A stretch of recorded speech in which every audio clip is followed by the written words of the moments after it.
My team and I take care of strategically important data for our education foundation. Well, our mission as largest early childhood initiative is to give the early childhood and young talents the possibility to achieve skills in math, technology, engineering, and environment science. In our vision, children learn to think for themselves and act responsible to shape a better future. Around 3.2 million children. We are the largest initiative in this field, and to achieve this goal, we are supported by almost 200 local network partners, like IHK, for example, and offer trainings in daycare centers, after-school care centers, and primary schools. In addition, over 6,000 educational institutions have received a certificate that they're working with our skills and so on. Besides that, we have also online campus where people can go there and find something they're interested in. And we also sometimes make corporate interests. For example, this was sponsored by Amazon Digital, where we invite girls and boys to make a journey into the lands of zeros and ones. And they can choose between different topics. And also they have, for example, artificial intelligence and other things. So they can use it for their in the school as well as at home, and it works also perfectly without a computer. So you can just jump in, you can use this QR code, and it's fun. But it's only in German.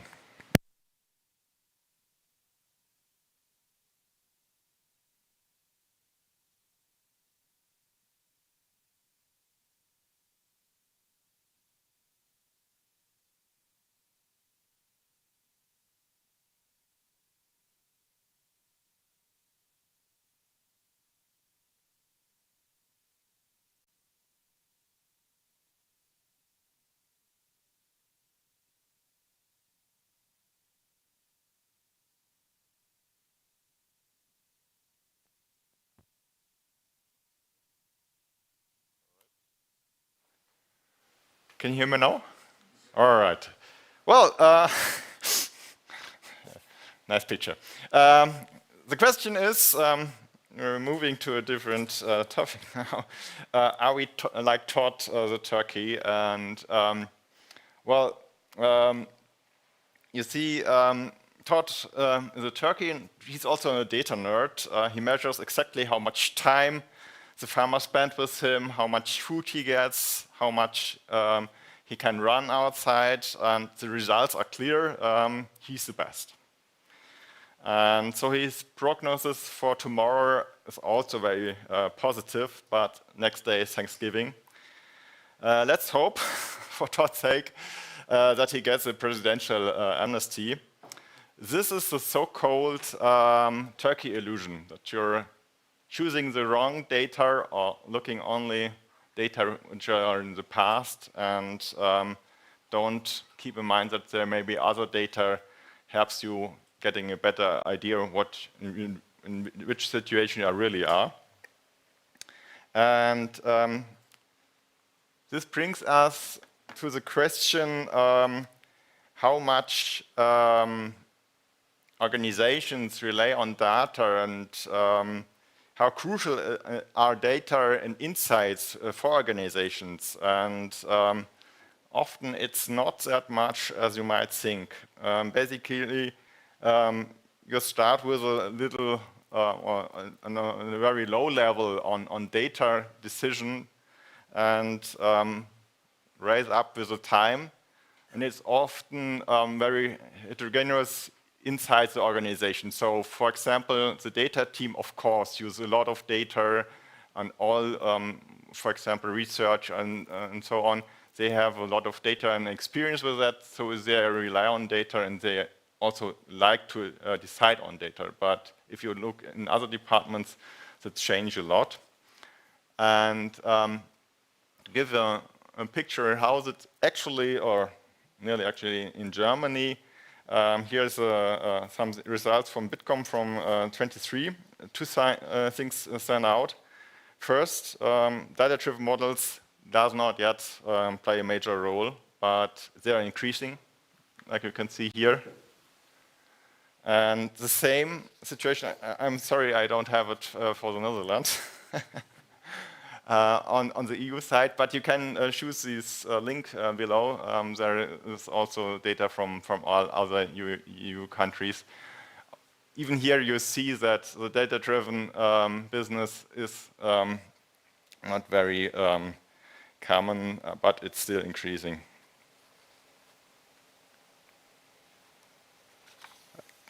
From that, we switch to a diagram which shows how important are AI skills in the future. We have here a comparison between Europe and the US, and these light blue shows what can be achieved without Gen AI, and the dark blue shows us what can be achieved with Gen AI. And you see that there, for education, workforce training, as well as STEM professionals, they gain much from Gen AI. And so it's interesting, but on the other side, you have, of course, also groups of professions where the increasing is not that positive. For example, they say office support, for example, will decrease by 2030 around 5 million people lower or decrease at that time. Let's get a picture of what skills are needed for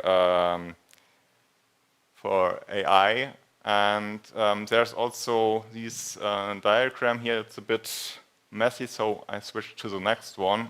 Here you only see skills which are needed for AI literacy, and what's interesting that there are not very technical skills needed for the whole company. They're more higher cognitive or social and emotional, and this also fits very well to Cecil Neely's 3 rules of digital thinking. She is professor at Harvard Business School. First, to know basic principle of new technologies like neural network works, for example. Second, to be able to identify subjective elements in the technology, like logical errors we've seen in the last days with LMM models or biases, cognitive biases. We have it in the lecture before. And third, critically scrutinize data and data sources. For example, how was the data generated? What might be missing? And these are questions that are very crucial for data literacy and for many people who are asking if this could this be an AI use case? To us, after many years of success, we find the world is a bit fragile, in some cases surprisingly complex and incomprehensible. In contrast to Todd, we have much more view of environment and life, whatever possible. Nevertheless, we feel that our success to date cannot be continued with any certainty, and we have on the other side new trends like the Ukraine war, inflation, shortage of labor, as well as AI, which with major challenges to our work. So what we do about it, especially if you're not working in a data-orientated way from the beginning or from the start, the question is which data is strategy important, which data should be taken into account. And we made this upside down. First, we took different topics: economy, society, ecology, and defined spots where we take a deeper look in. And second, we now prior on a large scale to see what we can build in a technology way, what's organization, and what does it mean for the employee. And then we bundled down in different categories, starting from the needs from our target group to resources, to our core processes, product development, marketing, distribution, and getting finally utilization and impact. And you can also see this as an IOOI model if you like, but at that point we are working on it.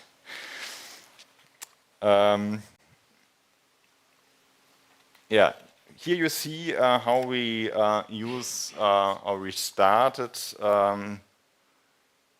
AI and data literacy within our organization. We keep it small. We heard it yesterday, and we heard it also today. Get it concrete as possible using use cases, and look in the second place which users needs that, and what goals you have to be achieved, and on the other side also resources and which format and risks are also taken into account. In terms of format, for example, we decided to hold these face-to-face workshops. Also, we mainly remote work. Also, we mainly work remotely. Critical topics can be committed better this way, and collaboration in the workshops is also better. We held numerous workshops in the last year, and we are able to increase the number of data and AI competent employees from 20% at the beginning of the year until 46% by the end. And also lessons learned, we have here cross-functional groups having given many good ideas. They learned a lot from each other, and they gave also us better ideas how data and AI can be used for operational and strategic tasks.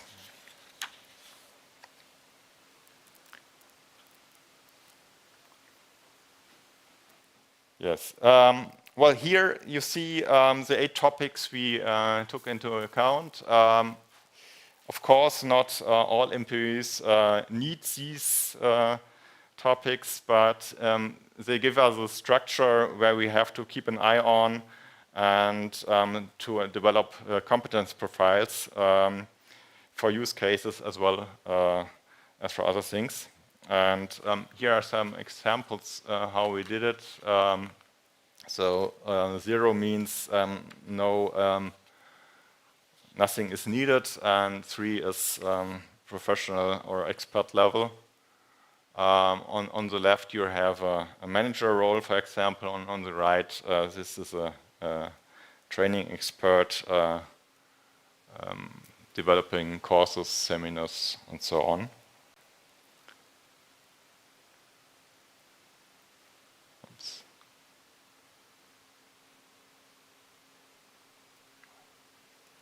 No, it's not working.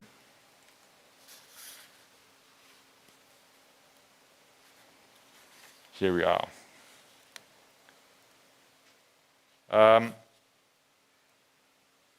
So how do we promote data literacy and data culture?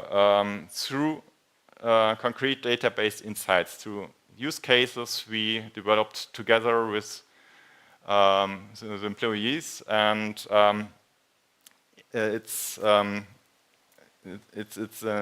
way of concrete steps we use there. First, we have what's crucial, what's regularly. Sorry. First, what's very important for the board, for example, or the specific task, what data is being needed. Second, we remain flexible about how the goal is achieved. Sometimes less is more, sometimes the extra mile is called for. Thirdly, involve the target group as early as possible, the customer, whatever. So it's in a way like data thinking approach we use here, and last but not least, work with the results regardlessly if they're positive or negative. To make it, well, it doesn't work. To make it a bit more concrete, the scientific board asked us what about education equality and the Stiftung Forschen. And the question was, we are making courses, seminars to the all over Germany, but not every daycare center we reach. So the question is, do we have here a bias that only the well-educated areas will be reached and others not? And we can't answer that question directly. But we were able to do so in less than 2 days by using an approach of Python and ChatGPT. Background is we have all these data from institutions. It's about 60,000 in Germany, and on the other side we have grid data from the federal, from the status, the federal, how that in English, I don't know, Statistische Bundesamt. And with this approach, we can answer this question, and it was surprisingly that the reason, there was a little significantly difference between a good environment and less good environment, but we made a regression model and it says only 4% can explain with what's the difference or how to choose this part of things. And a second example, we over the years, the foundation accumulated over 500 educational products, such as training courses, seminars, documents, etc. All over the organization in different systems. Nobody knows them all. But on the other side, we want to put them together so that we can analyze them, and together with a specialist department, we set up a corresponding data structure in our CRM system. And now what's left was to enter these training products. And we choose a gamification approach, also with a bit nudging, and more than 50% were fully record after 3 weeks. And together we created a value for our customers, our servers, ourselves in a very short space of time. And last but not least, this was also a good example to get employees excited about data and dispel their fears. So we have lots of great data. Educational products always speak or use the words of the target group. Well, to sum up, if you're also like us, organization, small, medium-sized, and want to implement or introduce organization-wide a data or AI culture, be prepared to have resistance when introducing, and also be sure you have a clear mandate of the management of the board. That's crucial. Don't blame. That's the second very, very important part. We are in challenging times. We have to change our organizations ongoing, and so we learn from mistakes, like the little child.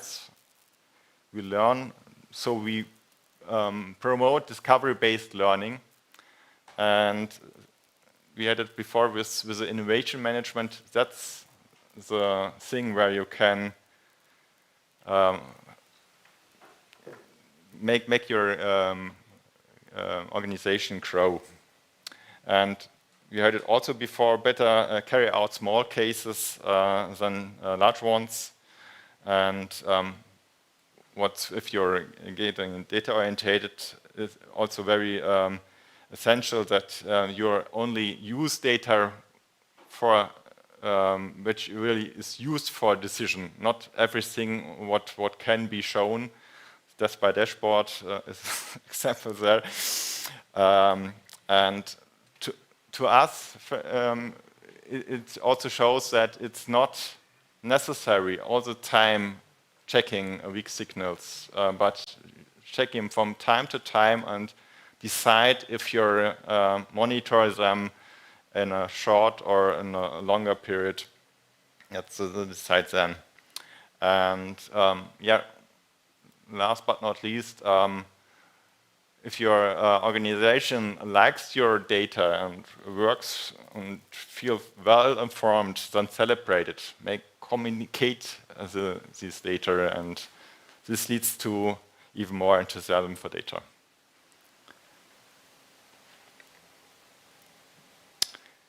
Well, yes, I'm on the end. How would you estimate this? I'm looking forward to you to speak with, and especially what experience you have had about this topic. Thank you very much.